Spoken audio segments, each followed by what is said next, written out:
In a distant age, when mighty castles rose proudly upon the hills and kings sat upon thrones of gold, their lives were not consumed solely by battles and weighty decisions.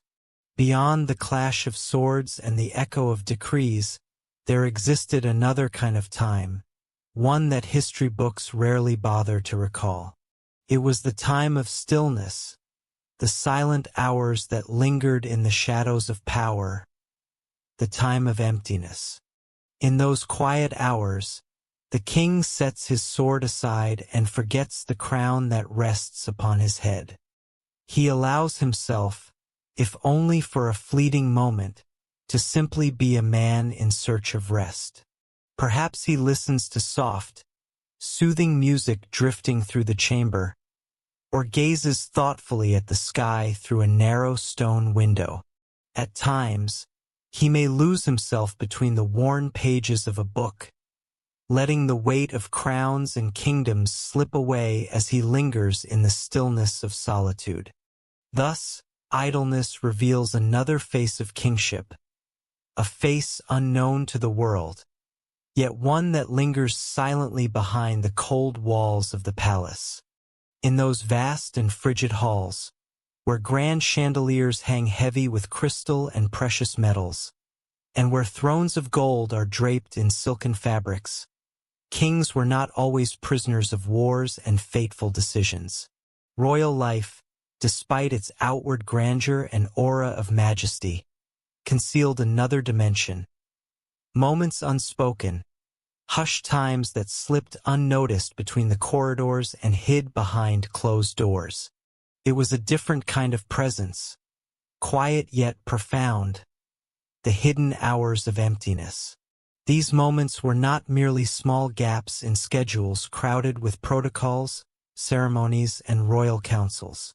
Rather, they were vast spaces of time in which the king swayed between two undeniable truths: the truth of his simple humanity, yearning quietly for peace and stillness, and the truth of his mighty throne, heavy with the burdens of duty and the weight of endless responsibilities.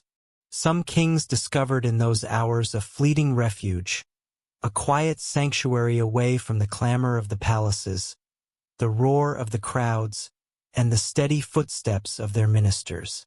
There, within an unexpected silence, the king might choose to listen to a gentle melody stirring the hidden strings of his heart, or stand before a narrow stone window, gazing at the vast sky. He would watch the drifting clouds, trace the slow movement of the stars, and remember that he, too, was like all other men. He breathed, he dreamed, and at times he was vulnerable. And there were others who let themselves wander into the pages of a book, discovering within them entire worlds that carried them far away from the weight that pressed upon them each day. Some were content with nothing more than a single moment of silence, closing their eyes to remember their past as children, or to imagine a life of simplicity, a life they might have lived had they not been kings. Emptiness was never the enemy of kings. Rather, it was a secret mirror, revealing to them the faces they kept hidden from the eyes of the court. Within the cold walls of the palaces, warm moments quietly took shape, moments far more honest than any crown, and closer to the heart than any army or glory. Within those opulent halls, one can imagine the king seated before a blazing fireplace, listening to the crackle of the flames as they consume the logs with a warm, soothing sound that breaks the chill of the stone walls. He sets aside his crown and removes the heavy cloak that burdens his shoulders. In that fleeting moment, he is no longer a king, but a man, chasing a passing thought or recalling an old, distant memory. Some kings preferred to sit alone in small, dimly lit chambers, far from the watchful eyes of their attendants. There, they would contemplate walls adorned with intricate carvings, or observe the shadows as they shifted with the flickering candlelight. That silence might appear, at first glance, as emptiness. Yet in truth, It was a space brimming with thoughts, filled with dreams, and at times, weighed down by fears of what the future might bring. Night added an extra layer of mystery to the scene. When the sounds of the palace faded and the attendants drifted into slumber within their chambers, the king remained awake. He might write a letter in his own hand to a distant ally, or read a book sent from a faraway land. Sometimes, he would sit in contemplation before a slowly flowing hourglass, watching the grains of sand fall as if reminding him that time waits for no one, not even kings themselves. In some palaces, there were secret chambers into which only the king himself could enter. He used them to reclaim a sense of self, far from the eyes that pursued him everywhere. There, he would shed the garments of power and rediscover his inner voice, a voice that reminded him that before he was a king, he had been a man. It is fascinating to imagine how kings would retreat into their private realms of emptiness.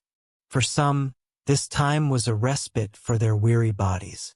They would stretch upon high beds, surrounded by fabrics of silk and cotton, listening to the sound of the wind as it slipped quietly behind the stone windows. That sound filled them with a sense of isolation, yet simultaneously granted them a mysterious serenity, a fleeting peace far removed from the weight of crowns and thrones. Others, however, discovered in emptiness a far more precious opportunity, a chance for deep reflection, for planning the battles of tomorrow, or for unraveling the intricate puzzles of politics that surrounded them. These hours carried a unique solemnity within their silence, as if they were stolen moments from a fast-moving time that waits for no one.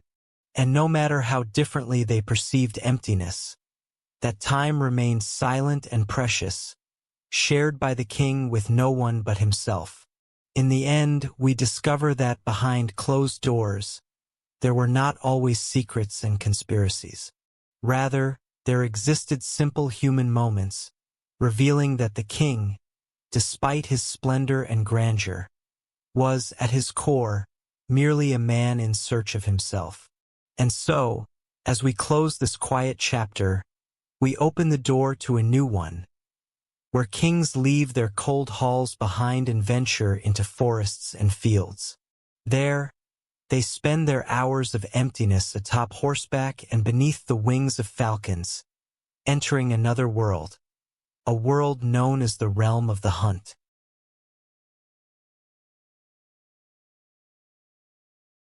Since the early Middle Ages, hunting had been considered a privilege granted only to the nobility, forbidden to the common people within the lands of kings.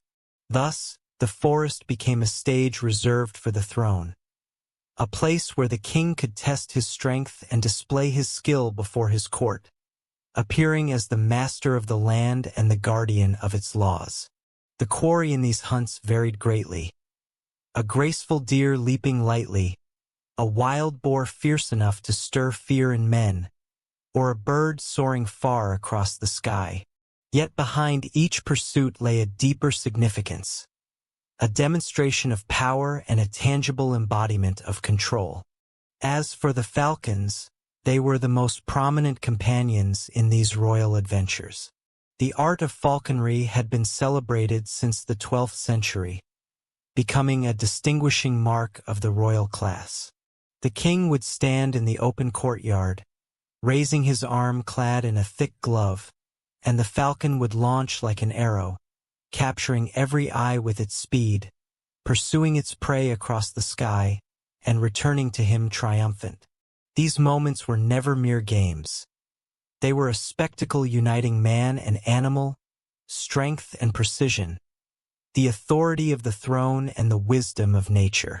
Hunting was an art inherited by kingdoms, and while it displayed the king's power, it also revealed a subtle, hidden connection between him and the universe surrounding him. As for the sighthounds, they were an inseparable part of royal hunting life. Raised under meticulous care from a young age, They were trained with patience and skill in both pursuit and obedience, until they became, in essence, an extension of the king's will and strength. On a cold morning from centuries past, one can imagine the echoes of their barking reverberating among the dense trees, with the knights following swiftly behind, and the king at the forefront, surveying the scene as if commanding a battle. Yet a battle not against men, but against the wild quarry of nature. Hunting was not merely a physical sport, showcasing strength and skill. It was also an opportunity to forge relationships and solidify social bonds. Kings would invite princes and knights to accompany them, turning the forest into an informal council where allies exchanged conversations and alliances were formed far from the walls of the palace. There, amid the echoes of footsteps, the barking of dogs, and the beating of wings, the king's military authority intertwined with the magic of nature. New chapters of political history were written in a form that united pleasure, power, and diplomacy. At times, hunting paved the way for political alliances that could alter the course of events, and at other times, it opened the door to new rivalries between those who prided themselves on skill and those who faltered before the king's eyes. Yet behind these displays and contests lay a profound psychological dimension.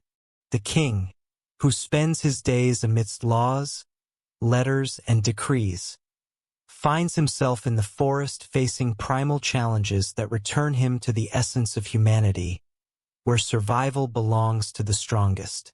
Perhaps this feeling is what continuously draws them, the sense that they are touching the primal nature of life, far removed from the weight of crowns and gold. As the day drew to a close, the procession returned to the palace laden with spoils, hides, meats, and the feathers of rare birds. These spoils were more than mere provisions. They were symbols displayed at feasts to affirm that the king remained master of the forest, just as he was master of the throne. And so, hunting was not merely a means of pleasure. It was another mirror reflecting the king's multifaceted character. He was the warrior when he raised his spear, the leader when he commanded his knights, and the human being when he smiled at his returning falcon or stroked the head of his loyal hound. With the end of the forest expeditions, we move into another realm of royal leisure, where candles illuminate the palaces and long tables are laid out, allowing us to witness how feasts and music transformed the nights of kings into stages brimming with melodies and joy. As the day ends and the king returns from his duties, the palace transforms into a grand theater awaiting his signal to begin the performance. In the candlelit halls, tables are meticulously arranged, draped with soft linen cloths, and adorned with gleaming silver and gold vessels that dazzle the eyes. The feast was not merely a meal. It was a celebration showcasing the grandeur of the palace and presenting an image of the king's generosity to his guests. Attendance alone was a privilege reserved for nobles and the close confidants. One dish followed another to the table, dishes the common people would never see in their lives, bursting with colors and aromas, each plate carrying a story and a memory that added to the nights of the palace a breath of joy and luxury.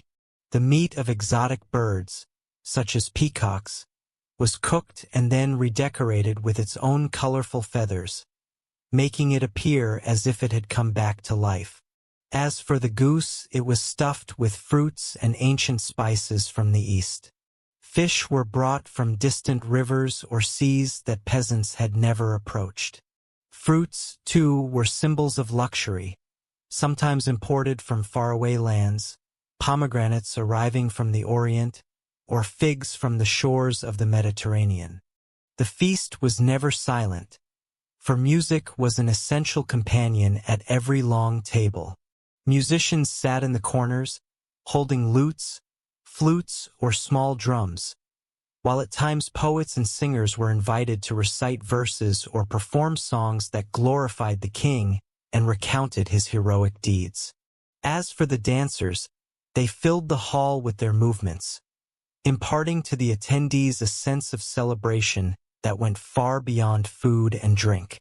Yet what truly distinguished these feasts was the social atmosphere they created, where nobles and guests gathered, exchanged conversations, and cultivated alliances and relationships. The table thus became a scene of luxury, power, and refinement, revealing a sense of unity and connection that surpassed the mere sensual pleasure of food and drink. Around the table, nobles conversed and exchanged secrets, moving between diplomatic dialogue and praises of the king. In other corners, ministers sought to draw closer to the king with flattering words, seizing any reaction to win his favor. As for the knights, they proudly recounted their victories and skills in past battles.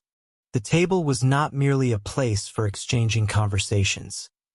It was a sanctuary that allowed the king to experience a moment free from strict formalities. In these settings, the smallest details added to the grandeur of the scene. Servants moved with deliberate silence, carrying jugs of wine crafted from grapes fermented over many long years, while the children of the nobles were allowed to sit in the corners of the hall to learn the principles of royal protocol. Even the scents of herbs, occasionally wafting through the hall to fill the space with their fragrant aroma, added to the opulence of the atmosphere, lending the scene a magical quality that directed the gaze and sensibilities of those present toward grandeur and luxury. The banquets were also an opportunity to display wealth. A king who spent lavishly on food did not forget to demonstrate to his entourage, from leaders to the common people, that he was as capable of generosity as he was of ruling. For this reason, no two feasts were ever alike. Each was carefully designed to impress those in attendance and to ensure its memory would endure in their minds. And with the extinguishing of the last candle and the fading of the final melody, silence returns to the palace, yet the impression of the feast remains engraved in the hearts of those present. They recount its details for many days, and its impact endures in the image of the king who knows how to balance strength with generosity and authority with joy. And as we close the chapter on this part of their lives, we move into another realm of royal amusement, a quieter, more contemplative world, where minds gather around small tables and games begin that test wit and cleverness, opening the door for the next chapter, the games of kings. In the quiet corners of the palaces, far from the clamor of feasts and the din of music, the kings found a different kind of pleasure, a pleasure that did not rely on the abundance of dishes or the noise of singing, but on the silence of the small table and the gentle sounds of the pieces as they were moved slowly. Mental games were among the most cherished forms of entertainment close to the hearts of kings in the Middle Ages, with chess reigning supreme. Chess entered Europe in the early 11th century, coming from the east through Andalusia and its rich culture, and it did not take long before it became the game of kings. It was not merely a game, but rather a silent battle fought upon wooden squares. The king would sit before his opponent, sometimes setting his crown aside, yet he would place his entire mind into the contest. Each piece moved like a soldier on the battlefield, and every maneuver carried within it the weight of potential fate, victory or defeat. For kings, the game of chess was an opportunity to train the mind in planning and thinking several moves ahead, mirroring the strategies they employed in waging wars and conducting politics. Yet chess was not the only game they knew. Kings were also familiar with backgammon, a game that relied as much on luck as it did on daring.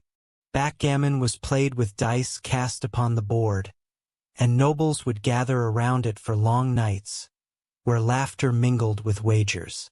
Some kings favored these games, for they freed them from the strict calculations of logic, leaving room for the surprises of fate. as if reflecting the very nature of life itself.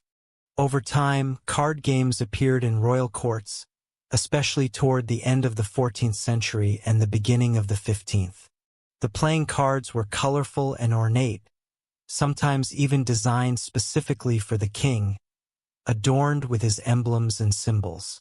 These cards were not merely a means of entertainment. They also served as a way to foster social connection.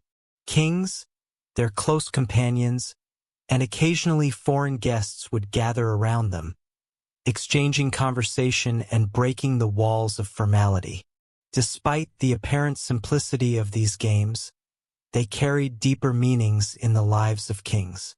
They were a means of escape from pressures, a window to test their patience and their ability to control their temper.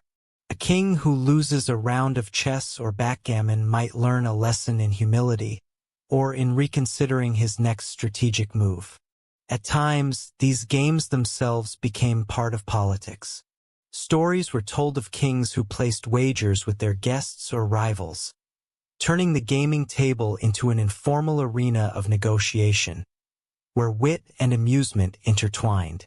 Thus, the games were never merely fleeting entertainment. They were a mirror reflecting the hidden facets of a king's character, between patience and passion, caution and daring. And when the night ended, as the table was reset and the pieces and cards returned to their boxes, everything fell silent again. Yet the impression of the game lingered in the king's mind, like a small lesson added to the long ledger of his experience. And so we close the chapter of games, to open another, quieter and more beautiful, where kings step out from behind the palace walls into the open air, finding refuge in secret gardens, amid blossoms and gentle breezes. Behind the high palace walls, there lay other worlds, no less grand than the royal halls or the banquet courts. The gardens were small paradises within stone walls, refuges where kings could escape the weight of politics and the clamor of the court. They were not merely green spaces, but places crafted with exquisite care, where art, architecture, and nature converged to form an ideal vision of the world that the king dreamed of. Within these gardens, the pathways were paved with smooth stones, intersected by pools of clear water reflecting the sky, and centered with fountains that never ceased to spill their gentle, melodious streams. The colorful flowers were planted according to precise geometric patterns, as if they were carefully painted earthly canvases. The blooms were not merely ornamental plants but symbols of status and taste, sometimes imported from distant lands. For example, lilies from the Netherlands in the late Middle Ages, or eastern roses that reached Europe through trade routes. Walking in these gardens became, for some kings, a daily ritual. They would step out at early dawn or at sunset, leaning on a staff or accompanied by one of their sons or trusted advisors. They would contemplate the colors and breathe in the fragrance of medicinal herbs and flowers. Some kings even requested the gardeners to prepare special seating areas, shaded by trees, where they could think in peace or listen to soft music, creating an atmosphere of calm and harmony with nature. The gardens also became spaces for experimentation. Many kings delighted in planting exotic species, brought from distant lands during the Crusades or via trade routes. Some tried growing orange trees for the first time on their lands, while others transformed their gardens into spaces for experimenting with rare medicinal plants. Thus, the garden turned into a small laboratory, connecting the king to the wider world through plants that told stories of travel and discovery, infusing the space with a sense of wonder and delight that reflected the monarch's passion for knowledge and nature. The gardens were not solely the king's private domain. On certain occasions, they were open to distinguished guests, ambassadors, princes, and dignitaries, as a way to impress them and display the court's wealth. The carefully arranged greenery and precisely trimmed trees shaped into geometric forms, sent an unspoken message. The king could master nature as surely as he commanded his realm. Yet, the gardens also held a private, hidden dimension. On quiet nights, the king might walk alone among the trees, listening to the songs of nocturnal birds and contemplating the reflection of the moon on the surface of the ponds. In those moments, he found a solace that neither armies nor gold could provide. The plants, the water, and the silence were the only companions that remained true to him, no matter how the world around him changed. Thus, the secret gardens represented another facet of the royal world, a realm where beauty met majesty, pride met solitude, a place that allowed them to simply be human, seeking brief moments of calm in a world filled with clamor. And while the gardens provided a worldly refuge, some kings sought an even deeper, more serene sanctuary, a spiritual haven within the walls of abbeys and churches, where our next journey begins. The life of kings was not confined to palaces or the clamor of banquets alone. There was another dimension, no less important, a dimension connected to the spirit and the search for a meaning that transcended worldly pleasures. In the Middle Ages, religion was an inseparable part of life's fabric. It formed the foundation upon which societies were built, and kings were no exception to this. Moments of leisure sometimes stretched into long hours, spent by the king within churches or monasteries, surrounded by walls of cold stone and the scent of incense rising quietly, filling the space with reverent stillness. We can imagine the king leaving his crown behind, sitting before a small altar, bowing in silence or quietly reciting hymns memorized since childhood. There, amid the tolling of bells and the echo of sounds along the lofty corridors, he sought an inner peace that neither gold nor armies could grant. Some kings spent the hours of the night in confession before priests, seeking forgiveness for harsh decisions they had made or for wars they had waged in the name of the throne. Others chose to spend entire days within monasteries, distancing themselves from palaces to blend with the simple life of the monks, as if attempting to reclaim a lost part of their own humanity. The candles that slowly melted before their eyes carried a profound meaning. They were not merely sources of light, but symbols of time passing without pause, and of a soul seeking salvation. It is said that some kings in the 12th century would spend hours contemplating the flame of a candle, as if they saw in it the images of kings who had come before them, departed, leaving the place to those who followed. In those moments, the king was stripped of all appearances of power and became a human being like any other, seeking comfort and serenity, finding in the silence and the gentle flicker of the candle a solace for his weary spirit. Yet these moments were not always solitary. During major religious ceremonies, kings would join their people in public prayers, walking in simple garments among the populace, carrying candles or ashes upon their foreheads during the days of fasting. Yet there were more private moments as well. There are stories of kings who spent entire nights in small chambers within the monasteries, writing prayers or meditations with their own hands, or listening to the chanting of a monk in a low, gentle voice. They sought true solitude, far from the clamor that filled their daily lives. In reality, these spiritual moments, simple as they were, provided the kings with an inner refuge they could not do without. They offered an opportunity to restore balance between the authority that weighed upon them and the spirit that required a different kind of nourishment. Perhaps these were their only means to feel that what they did upon the earth carried a meaning beyond the confines of time, placing them, even briefly, in a genuine connection with themselves and with the universe surrounding them.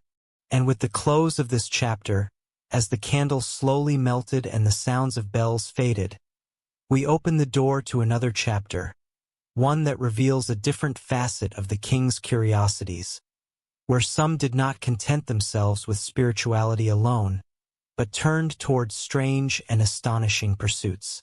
And here begins our next journey into the realm of strange hobbies. The life of kings was not confined to hunting, feasts, or even religious rituals. For some, there existed an entirely different passion, one that at times bordered on the unusual. Leisure hours offered them a space to explore worlds the common people could scarcely imagine, worlds filled with curiosity and a quest for the unknown. Some kings were fascinated with collecting rare treasures, which they displayed in special chambers within their palaces.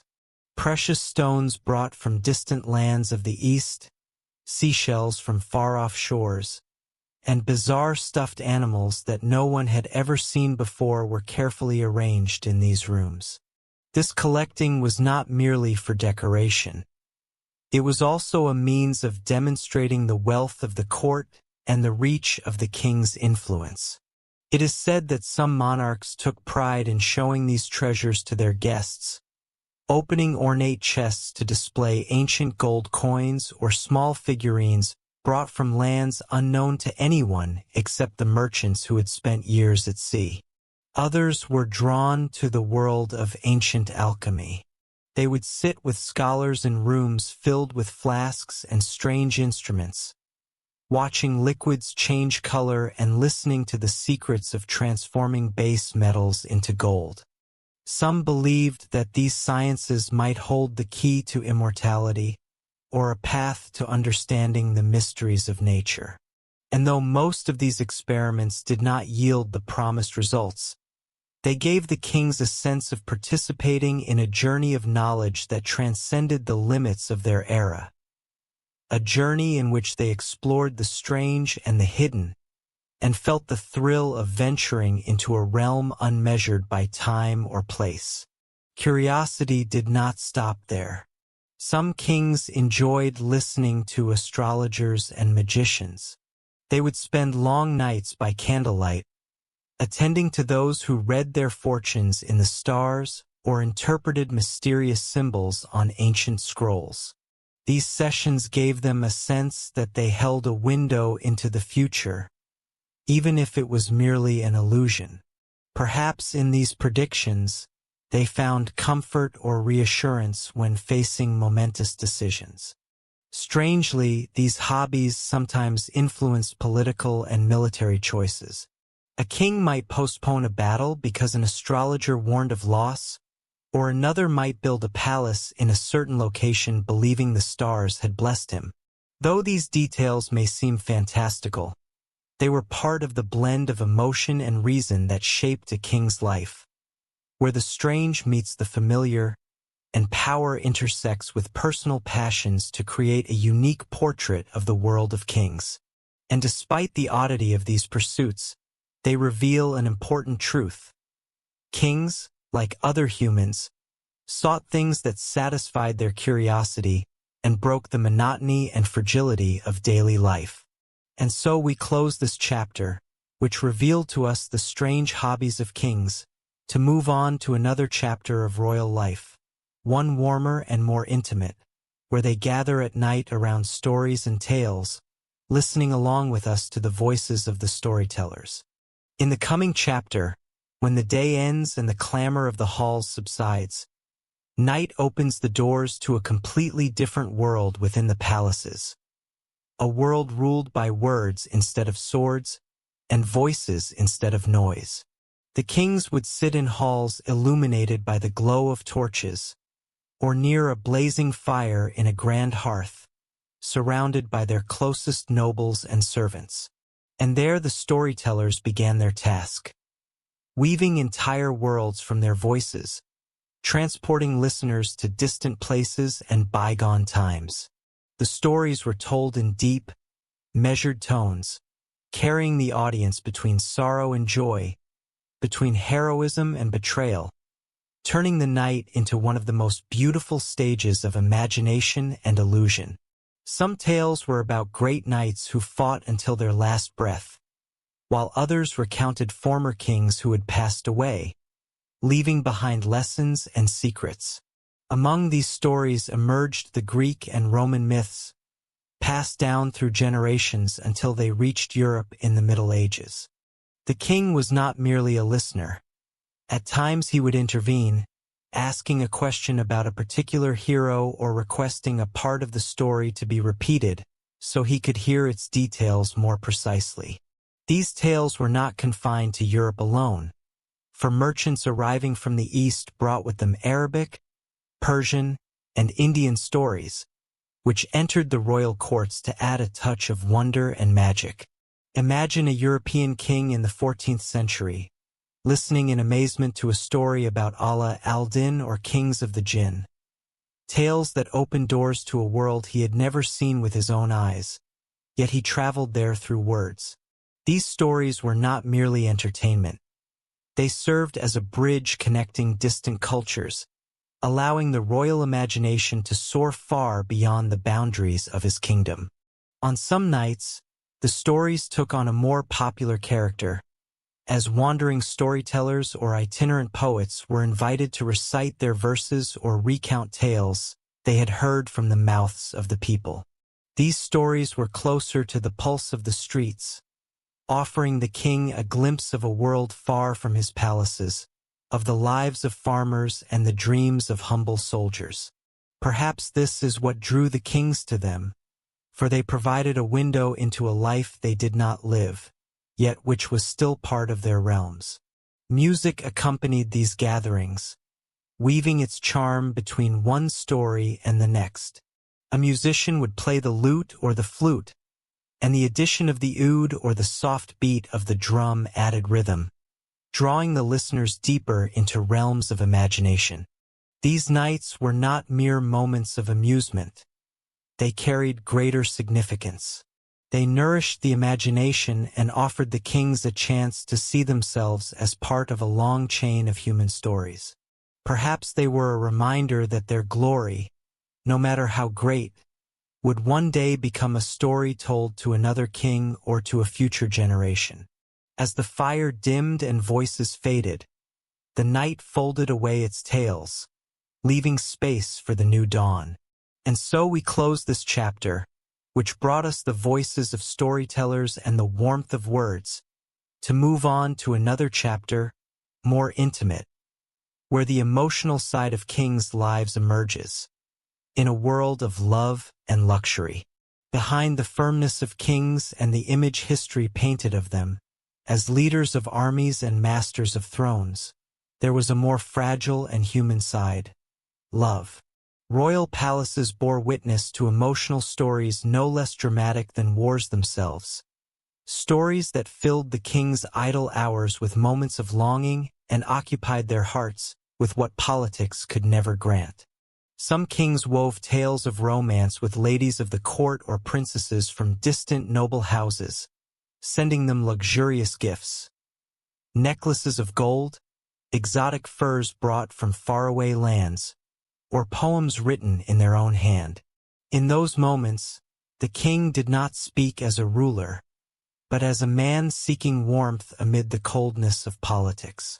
And often, these relationships became the basis for great political alliances, where marriage transformed from a mere emotional bond into a tool for uniting realms and consolidating power. But love in the lives of kings was not always innocent or serene. At times, it carried the marks of jealousy and intrigue. How many stories were told of a queen who competed with a favorite concubine, or of a secret affair that altered the course of events in the palace? Despite their turbulence, these stories were part of the daily life of kings, revealing that the palace, despite its grandeur, was not free from the fluctuations of the human heart. Luxury, on the other hand, was the other face of this love. Kings did not limit themselves to words of affection or small gifts. They built entire palaces to satisfy a passion or to impress a woman they adored. Some of the palaces and gardens that still stand today are nothing more than evidence of a king's desire to immortalize a love story in a majestic way. Luxury was a means of expression, as much as it was a way to show that the king's emotions were no less grand than his crown. And in the nights of the palaces, music intertwined with these tales, turning songs into a vehicle for conveying feelings. The king might sit and listen to a poet singing a poem composed for him or for his beloved, and the hall would transform into a stage where politics and passion, power and heart, intertwined. In that moment, the king was nothing but a lover, listening to words that manifested in a musical voice carrying all the passion and longing of his heart. What is striking is that these moments of emotion were enough to remind the king that he was human before being a ruler, and that his heart, like all others, could be moved by a smile or a sincere word. Perhaps it was this human side that made some kings closer to their people, for the people could see in them human features, not just men upon thrones. Thus, love and luxury were not merely fleeting pleasures, but another window into the life of kings, a window revealing their weakness and strength at the same time. And as we close the chapter filled with whispers, gifts, and poems, we move to the final chapter, where it becomes clear that all these moments of hunting, feasts, gardens, stories, and love ultimately reflect one truth: that leisure itself was a mirror revealing the king's true essence, as we shall see in the following chapter. At the end of this journey through the king's palaces, leisure time appears as a hidden mirror, revealing the true nature of each monarch. While some filled their quiet hours with knowledge and contemplation, others indulged in feasts and luxury.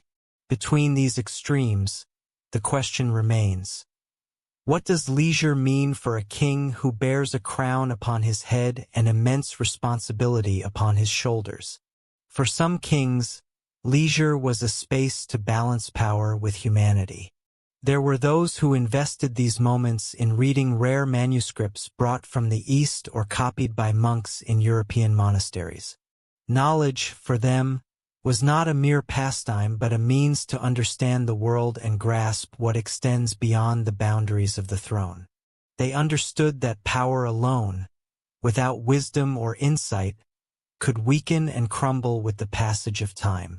Conversely, there were kings who saw leisure as an opportunity to indulge in pleasures. Rather than reflecting on their fate or striving to improve their kingdoms, they spent nights in endless feasts or fleeting indulgences. Over time, this lifestyle began to affect their rule. Their decisions weakened, and their authority before their people diminished. Thus, leisure was not merely hours of rest, but a silent test that revealed the true nature of kings.